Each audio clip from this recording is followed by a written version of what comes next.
Predators versus Avalanche tonight. It is a round one rematch. And is it going to be as bad as a lot of Preds fans think it's going to be? We'll have a preview of that game, maybe some optimism for Nashville, and what happens to our optimism if the Preds win or if they lose. We'll talk about both scenarios today on the Locked On Predators podcast. You're Locked On Predators, your daily podcast on the Nashville Predators. Part of the Locked On Podcast Network, your team every day.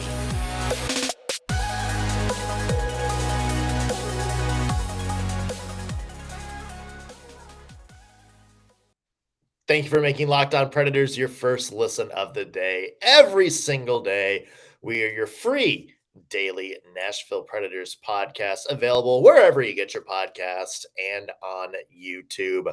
I'm Nick Morgan. I'm a writer and editor for ontheforecheck.com, and I have a partner in crime. You do. I am Ann Kimmel. I'm a writer and editor at InsideThePreds.com. So, we have the final game of the Preds Western road trip tonight, and it's the big one. Predators versus Colorado Avalanche at Ball Arena. Still a great name for a sporting venue.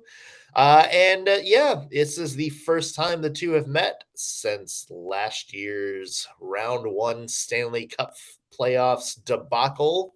That very brief Stanley Cup playoff. First round, just nice, solid 4 games. It was a nice something to entertain us for a week. That game too. That was exciting, wasn't it? That's the only one I choose to think about. It's coming at a time in which things could not get a little more antsy for the Preds faithful. Let's say that in the nicest way possible. The Predators are coming off a very, very bad loss, an ugly loss to the Seattle Kraken. They are, of course, 5-7-1 this season. Not at all where fans thought they would be. Probably not where David Poile and company thought they should be. Let's just kind of open the floor. I mean, is this doomsday for Nashville, or is this what gets the ball rolling back in the right direction? Yeah, this feels like that moment in those, Armageddon type movies where everybody's standing in Times Square watching the big screen waiting to see if, the asteroid blows up. We're kind of right there before this Colorado game, because I think, like you said in the opening, if Nashville wins, there's a very different feeling, a very different vibe. It buys a little leeway. If Nashville loses spectacularly, I think that just puts the foot on the gas for a lot of people, maybe not inside the organization, not necessarily for the people on the bench, but I think among an already revved up Predators fan base. So I feel like a lot is kind of riding on the outcome of this game. And when you have a scenario like that, you don't necessarily want it to be Colorado that you're playing. So this feels a little bit like, D-Day. Like, who is this team going to be? I don't know. Do we really know? Do we? And I've been watching this team since 1998, and I don't think I could tell you in the 25 years of watching who the Nashville Predators are, because it's a different team every single week, it seems like. Here's the thing. Like, I agree with you. I don't think whether the way this game goes, win or lose, is going to change much about the thoughts on the team within the organization, at least not right now. But the Preds come back to Bridgestone Arena Saturday night, and if they lose this game, that is going to be a irritable crowd in Smashville when the Preds take on the New York Rangers. I mean, for God's sakes, we had people start Fire Hines chants when the team was in first place. Like whenever the That's Preds would like lose back yeah, last year when they're like in the middle of their yep. hot run, there'd be like Fire Hines chants in the middle of the crowd. Um, there's going to be probably a lot of that if Mhm. they, stumble at home in these next little bit. There's going to be a lot of fan discontent, booing, and I think you're going to see like kind of that sort of angry something has to change vibe in the fan base. And here's my thing about that. I agree. I don't think you know, I don't think fans are running the ship, but they kind of are. And we mentioned it's like the opinion of David Poyle, Mhm. and John Hines might not be on the same page, but if you're in that Predators brain trust and you're sitting in your box at home and your fans have turned on you game after game after game, that's when it's like, okay, we can't ignore this. Like we have to do something to, quell the fan base a little bit because, some of these, wins every now and then aren't going to be enough. Like they would have to do something. Like, does that make sense? It's like, I hear what you're saying. yeah, Yeah, it's not the fact that, like, it's not, if they lose this game, like David Poyle's not going to be like, okay, that's it. At least right. we don't think. But Mhm. it's also gonna be like, it's, do you ignore the angry mob at your front door and for how long? Yeah. It's very Beauty and the Beast with, Yeah. Gaston leading the way. But here's my thing, and I have been as worked up about the inconsistencies and the up and down and the roller coaster and the nuts with fudge that we have seen so far. But are we there yet? I think the fan base is getting there. I think the fan base is getting there, but do you think that we're there yet? Like, I rat mean, like it depends. Again, this kind of goes back to what we talked about yesterday. Like, how are Mhm, you judging this cold run? Are you talking about this maybe just being a cold start to the season, or are mhm. you looking back even further? A bad playoff appearance against Colorado, a bad last few months of last season. Because if you do that, then it's like, okay, we really have to evaluate what's not working here. And Um, I think it's super tricky to even do that because here's where I feel like and this is the part that's hard for me with the Nashville Predators right now because you can take a small microcosm, you can look at the game against Seattle and you can say, you know what, this team had more high danger chances. This team outplayed Seattle for a lot of the game. This team just had turnovers that Seattle could capitalize on 100% of them. So you can have a conversation in that microcosm and say the game wasn't as bad as a 5-1 score leads you to believe.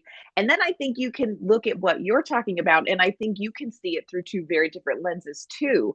You could say, look, the Nashville Predators down the stretch, last end of last season, man, they were really tired. UC Saros got injured in the playoffs. We didn't have our Vesna nominated goaltender, and we were playing the Stanley Cup champions who were just, they steamrolled everybody all the way through the playoffs. They manhandled the Lightning in the finals. So I'm still trying to sort it out, and I don't know if that's the optimist in me yeah, saying, you know what I mean? Like yeah. saying, And "You there's know always a what? glass half full somewhere. Yeah, there is, and it's frustrating with the Nashville Predators right now because you can do glass half full, glass half empty, and the bottom line is you're only getting half a glass, and it's like either empty the glass all the way so we know what's the baseline for this team, or perform with consistency so we can see how full is the glass when it comes to this team. But we've had a half a glass of something for Hmm. so long. It's really hard to know. even when you factor in we added these two amazing pieces in the off season, it's still really hard to know what in the ever loving flagnog, who is this Nashville Predators team? And again, could just be the optimist in me, but I'm like, who is this team? Well, there is the one place where there is no glass is in the lineup card for the Nashville Predators, and I feel like that's maybe something that should change. We'll talk about that in a second. Here's something on the other foot. Mhm. What's your mindset on this team if the Preds win tonight? If they go out and have a big win over the defending Stanley Cup champions, we'll talk about that and what we think the Preds need to do to actually make that happen tonight. That's coming up in just a second, but first, want to take a second. Mention today's show is brought to you by Bet Online. BetOnline.net, your number one source for sports betting info, stats, news, and analysis. You can get the latest odds and trends for every professional and amateur league out there, from football, basketball, soccer, esports, hockey, lacrosse, whatever. We've got it all at betonline.net. And if you love sports podcasts like ours, you can find those as well at Bet Online too. We're always the fastest and easiest way to get your betting fix in. So head to the website today or use your mobile device to learn more. Check out the props, odds, and lines for all of your games happening tonight. Bet Online, where the game starts. Okay, and we've talked about doom and gloom for the Nashville Predators. We've talked about it since that Seattle game for good Yeah. reason. Let's put on a little bit of a brighter picture. Let's be optimist. Let's get that sweet little sunshine. I'm running out of motifs here. Let's talk about what happens if the Predators win this game. Like, let's say they go out against a injured but good Colorado team. Mhm. I mean, hey, you may not have Val Nichushkin and Gabe Landeskog, but you still have Cale Makar and Nathan McKinnon. Yes. Let's say the Predators go out there, have a good performance, and take the win. What's your thoughts on this team? Back on the roller coaster, like, pull your lap belt back and make sure it's tight because you're back on this roller coaster. Beating the Colorado Avalanche, despite the fact that their, IR list is about as long as my children's Christmas lists were, is still something, especially for the Nashville Predators, especially for this fan base, especially because of how badly the Predators were beaten last season. And of course, they're two very different teams. Nazem Kadri is gone and Andre Burakovsky, we saw him earlier this week. So it's a very different looking team, but you can't possibly walk away from Denver with a win over the Avalanche and feel like this team sucks. Yeah. Can you? It's one of those things where it's like it's positive, like Mhm. maybe it quells things for a little bit, but the thing is they're gonna have to start getting momentum, not just good Yes, wins here and there. They need momentum. I mean, we talked about it. I felt like I was gonna sneeze for a second. Still might. it could happen. We talked about it when they beat St. Louis. It was like, okay, that was like the good statement win. This is what can happen when a team turns the corner. We Right. talked, and then, they unfortunately couldn't build off that. A couple of bad losses in a row. They came out against Calgary, a good team, arguably a team that's beaten Colorado this year already. They came out and had arguably their best all-around performance of the year. And we're like, okay, this is what it's like. This is what it's like when the team can go out there and play A+ hockey consistently. And then they followed up with two very bad games again. So, obviously, like, a win over Colorado would be huge. And it would tell me it's like, yeah, again, this is like what this team could look like. This is that glass full thing you were Mhm. talking about earlier. Right. But it's gonna be big. Like, if they do that, I'm gonna wanna see them come out with that same, as you would say, zhuzh against the New Zhuzh. York Rangers on Saturday. That to me, and you know what? Hey, if the Predators go out there and play a great game tonight and lose like 3-2 or something like that, Mhm. I would be mad about the loss, and I'm sure fans are still gonna be a little bit restless like we were talking about earlier. But if they do that, like if they play well, like if they play a good all-around game, minimal mistakes, and then they go out, come out and home and play that same kind of level of hockey, I would be fine with that too. I want to Mhm. see the performance more so than the final score at this stage of the season. I want to see the performances there. Like, I want to see games on tape that you can be proud of a fan and be like, okay, you know what? Came out short, ran into this and this and this, but there's a lot to be happy about with this game. That's what I'm looking for at this point. That's what we've been missing. Even in some of these Yes. wins we're having, that second San Jose win, that Vancouver win, you look at it and say, okay, they got the results, but I'm not sure if you want to hang that performance on your mantelpiece. Right. If you can go out and play solid games against Colorado tonight, against New York on Saturday, and all of a sudden you're kind of consistently playing, 4, 5 really, really, really good games in a row, maybe 1 or 2 stinkers thrown in there, that's fine because your overall performance is getting better. Mhm. That's what I'll be happy for. That's what I haven't seen from Nashville this season. But that is what I think is needed. And that would tell me, okay, the results haven't been there, but they're at least playing well. Yes. You have absolutely hit the nail on the head with the key word for the Nashville Predators right now is not wins, it's not UC Saros, it's not Matt Duchene step up. It is consistency. That is literally the goal for the Nashville Predators. Like, regardless of 2 points in a game, a big win, a small win, it is consistency. And we haven't seen that from them. It's that old is it Paula Abdul, one step forward, two Yeah, steps back? Yeah, the that's cat music video. yes, the cat music video. That's kind of where the Nashville Predators have been right now. It's been very inconsistent. And more than anything, I think consistency is the answer to a lot of the Nashville Predators problems. And I think being able to gauge who this team is, at this point, I'm not even sure I care where they fall. I just want to have some idea of who this team is. And we're only going to do that when we see consistent play. Here's the thing. I don't know, and we keep talking about the fan base. And again, the fan base does not make decisions.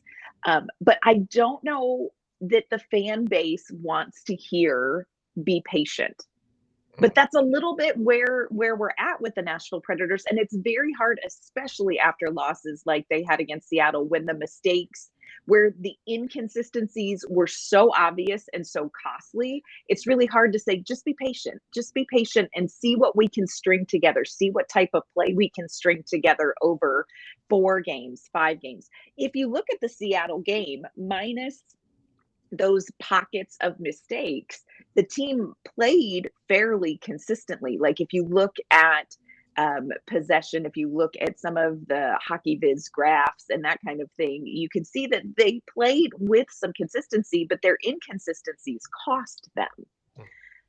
But can we just build on, can we put together 3 or 4 games, regardless of outcome, where we see what this team's play looks like? And it's about being patient. And this is not a fan base that feels a lot like being patient. No, And no. sometimes I don't either. I mean, none of us do. It's You know. instant gratification world now. Yeah. Do you think we'd be having a different conversation if the Preds lost that game 2-1, maybe 3-1 with an empty net goal at the end, than we would right now? And it's not like the goals where it's just Nino Niederreiter passing it to nobody in particular. It's not Yes. those goals. It's just like, some good Seattle, like the Will Borgen second goal, where he just shot through a Right. screen. Do you think we'd be having a different conversation if that game, even if we lost, if that game was Yes. closer? Yes. Absolutely do. Because the inconsistency, those little moments of whoopses, cost the Predators so much that it just magnifies those.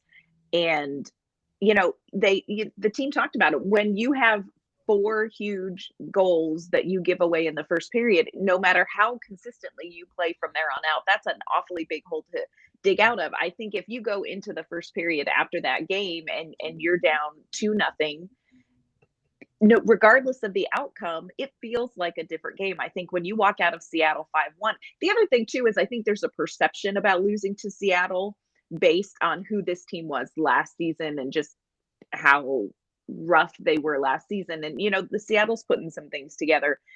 And I think it's the same thing with Colorado. There's a perception that Nashville, if we go in and we beat Colorado, like we're a really, really great team. We might be, we don't know, but it's about who Nashville is on the ice. It's not about who Nashville beats on the ice at this point. Like that's where we're at. It's not about Nashville has to be able to beat team A, team B, team B to make it into the playoffs. It's Nashville has to play their best hockey on the ice. So we have some idea if ever they can beat team A, team B, team C. We don't know, but it's a whole consistency thing. And actually, consistency is something that Willie Donick talked to Roman Josi about on the radio yesterday. Very interesting conversation, and want to share a couple quotes and get your thoughts on those in just a second, Nick. But first, want to thank you for making Locked On Predators your first listen today. For your second listen, you need to go check out Locked On Sports Today. From all the games that matter the most to the biggest stories in sports across all the leagues, you get to go beyond the scoreboard and behind the scenes with local experts and insight only Locked On can provide. Locked On Sports Today is available on this app. It's available on YouTube and wherever you get your podcasts. So, very interesting conversation on the radio yesterday. Willie Donick and his counterparts on the radio talked with Roman Josi. We're having a car issue. Okay, 1 second. No, you're good. Sorry, everybody. My 18-year-old's car won't start. So Willie had a really interesting conversation with Roman Josi yesterday. And God bless Willie Donick. Can we all just say that? Because he's asking the questions that Twitter is spewing out. Yeah. So asked Roman Josi point blank, is this the right system? Something that everybody's talking about, the Nashville Predators, this system. We've talked about it on this podcast before. Is this the right system? And Roman Josi said, yeah, we believe in this system. Definitely. He said, definitely.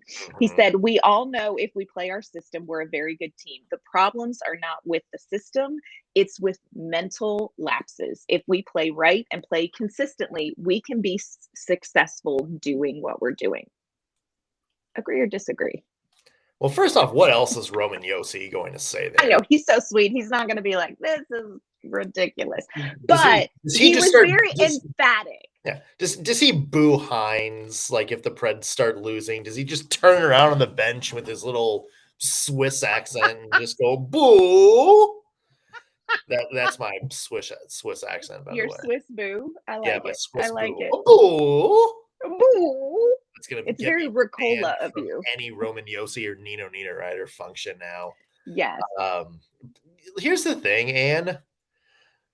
Here's the thing about the Preds system. I understand what it is, and it's a good system in theory. Like you want to be like the team that kind of forces the issue, that puts, people kind of on their back foot, force them into mistakes. The whole thing for John Hines is you want to be the team that's tough to beat. Mm-hmm. It's just that they're not tough to beat right now. And a lot of the things, you look at some of these bigger guys and it's like, they're on the ice over some other players because they're tough to play against. They force other teams into mistakes. They're not doing that. They're making more mistakes than they're forcing. You look at these guys, that's like, they're here because they're physical guys. They're hard to knock off the puck. They're going to, kind of rattle some cages and stuff. They're getting knocked off the puck by players that are, 5'10", like skill players on the other team. You talk about, the forefront, like this Predators offense, they're going to be free flowing. They're going to do all this good stuff and whatever. And they're not. They're getting circles skated around them. And I get what Roman Josi is saying. It's easy to look at that Seattle game and look at those mental lapses and be like, that's the issue. But you go back and watch the tape from the other games, and it's more than that. Yeah. It's more than just a few mistakes here or there. They're just getting beat in some of these games, and that to Hmm. me, that's where my concern with the system comes in. If there's Hmm. look, games like Seattle, they're gonna happen. It doesn't matter if you're the Nashville They are. Predators, it doesn't matter if you're the Arizona Coyotes or Colorado Avalanche. You're gonna have games where you just outright stink up the place. It's in an Right. 82 game season. Yep. That's fine, but when you look at the Preds' full body of work, that hasn't the Seattle game is just been like the microcosm of the Hmm. season. It hasn't been the main story of the season. The main Hmm. story of the season is just, what I talked about earlier, that the Preds aren't really tough to play against. They're getting outskated, they're getting knocked off pucks, all this good stuff.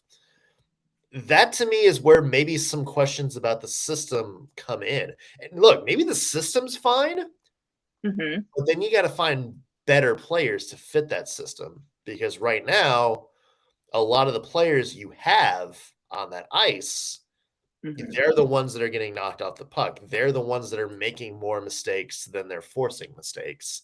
So then, if you really believe in the system, then you got to go back to the drawing board. And it's like, okay, do we have the right people to make this system work? Hmm. And that's where the conversation comes back to John Hines and some of this lineup decisions. And again, I've said this a million times. Cody Glass versus Cole Smith or whatever like that. That's Right. not going to fix what's wrong with the Nashville Predators right now. There are problems that Right. run way deeper than either of those two guys. But Right. at the same Absolutely. time, like you put Cody Glass in there, a very fast player, somebody that can keep up with some of these players and who has a little bit of a scoring punch. And who could be on, I don't know, the second power play unit.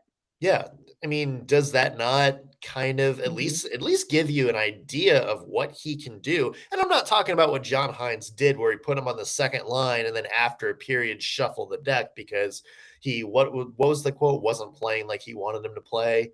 Like give Yeah. Or you the moment was too big for him yeah, or you something like you that. gotta Yeah. give him like you gotta take Yeah. the leashes off some of these smaller skill players. And Yeah. look, we talked about, Phil Tomasino. You wanted to be careful with his development. You didn't want to put him back on the fourth line because, you felt like he wasn't ready or fit that identity. He played on the fourth line all of last year with Michael McCarron and Matt Luff and Nick Cousins and some of these other players, and did pretty dang well and looked pretty good in a lot of games and elevated those players. So Hmm. I do think there is, it's not going to fix everything, but I think if you believe in the system, then you got to kind of reevaluate the players on the ice and what defines the identity. What Mm. defines being a tough team to beat or hard to knock off the puck? Because Yeah. at that point, it's like, look, Phil Tomasino or Cody Glass, they might not be grinders. They might not be like the big physical guys that are going to drop gloves. But if they're on the ice and they're controlling play and they're making plays and they're being aggressive with their forecheck and using their speed to kind of close in on guys, That's hard to play against. that's hard to play against, isn't it? Yeah.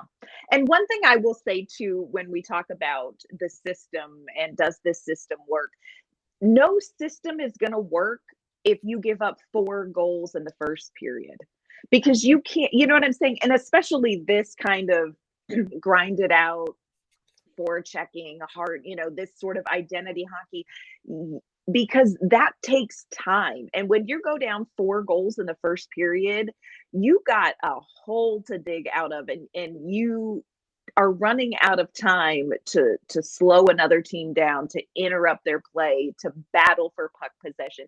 So could does this system work? I mean, I think we've seen in some games somewhere along the line that yes, the system can work, but I don't think it can work when you go down early as effectively. And let's face it, that's what Nashville has done more often than they should in some of these games where Vancouver, they were able to turn it around. Seattle, they weren't. You just can't go down early. And those issues come back to that big word, consistency.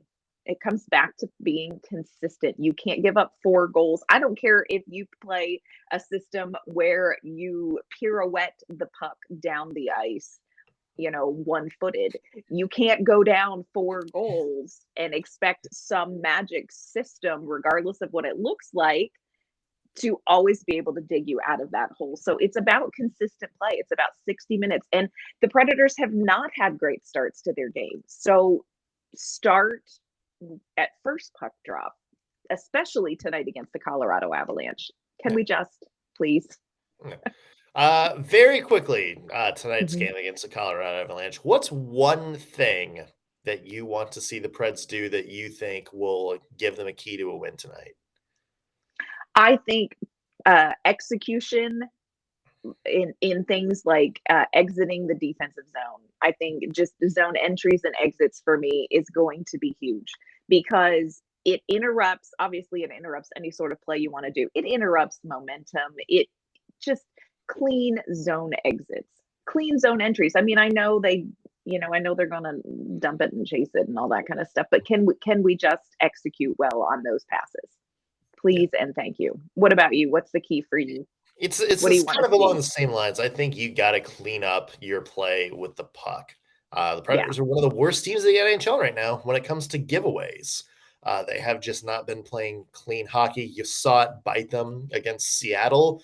Look, Colorado is a fast team. They are a surprisingly physical team. They're going to try to do what the Predators want to do to teams. That's force people into mistakes. You can't let them do that. You got to be patient. You can't, sit on your laurels and wait for them to come to you and do all that good stuff. And, basically kind of be slow pokes while they just kind of force the issue. But you also can't, rush things either. You got to be cautious. You got to know where your teammates are on the ice. You got to know where the other players are on the ice. You got to make those quick split decision plays, and you got to do it crisply. Yeah. There was a lot of things at once. Be patient, be fast, be all that stuff. I know that sounds like a kind of an impossible wild task, but you know what? It's hockey. It is a game of split-second decisions. The Preds got to be better at those. Yeah. It's execution. If this team can execute well, then we can probably dive into lineup changes. But at this point, when nobody executes well, it really doesn't matter who you have on the ice until you can get this team to clean up those mistakes and play with consistency. Very, very other quick thing. Who do you think starts in goal tonight for Nashville? Oh gosh, I was really hoping we weren't going to talk about this. I would not be at all surprised to see UC Saros in goal. Here's why. I know it was rough, but Kevin Lankinen played 2 periods. Also, I think it will put a fire under this Nashville team because y'all sacrificed that darling Finnish man the last game. I mean, except for that first goal. Like, we're going to need you to get that one use. But I think the team will be more dialed in because they know they let him down. Yeah, I agree. I think it's what do you think? I think it's Saros and Ned. I think you got to put him back out there to try to rebuild his confidence. And it's Colorado. And he didn't have a chance to play against Colorado in the playoffs last year. This is going to kind of be a full circle moment for him. Well, we will see what happens. Tomorrow's Locked On Predators podcast, we will have your full recap of the game, whichever way it goes. So be sure to tune in for that. And where can the people find your work? You can find my work at InsideThePreds.com, and you can find me on Twitter at ANK_Mama on Ice. You can find me at ontheforecheck.com. Follow me on Twitter @_NSMorgan. And be sure to follow the podcast as well, LO_Predators.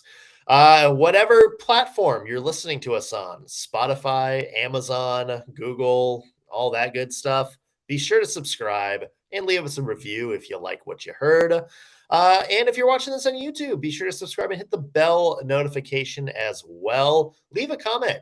If you think you want to know what's going to happen tonight, if you want to make a prediction, chime in on the state of the team. We like hearing from you guys, so drop a line. That's going to do it for us on today's Locked On Predators podcast. Thank you for making us your first listen of the day. We will be back tomorrow with Preds Avs recap. We'll see you then.